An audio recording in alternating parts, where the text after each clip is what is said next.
Matias.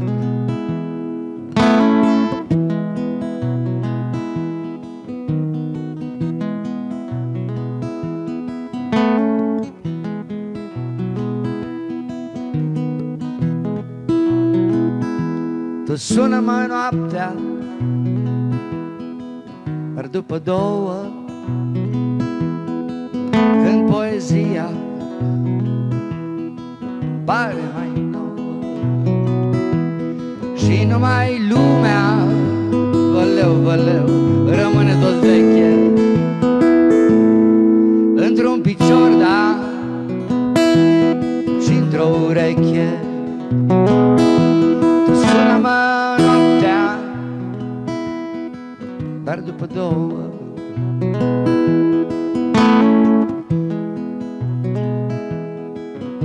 și ăsta merge.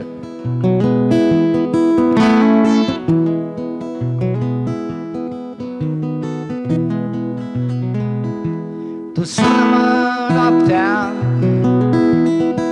dar după trei, când am în mine doar berbedei,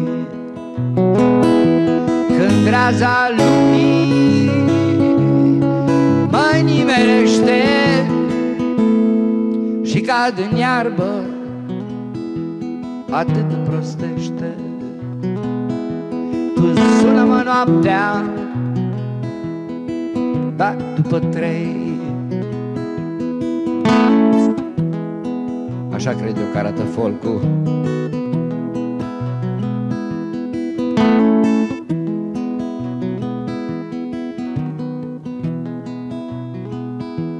Tu sună-mă noaptea, dar după patru, când toți actorii dărâmă teatru,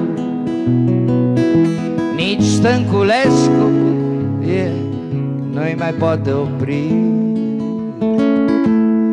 Nu mai contează a fi sau a nu fi. Tu sună-mă noaptea, dar după patru. Îmi place că e liniște, asta îmi place.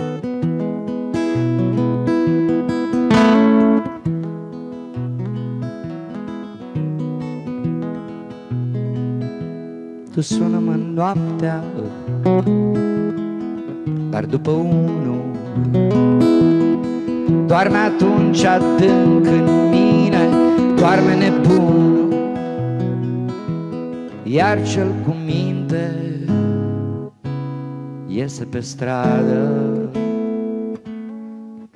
cu o lanternă în loc de spadă. Tu sună-mă noaptea când vrei, tu sună-mă noaptea când vrei, tu sună-mă noaptea când vrei.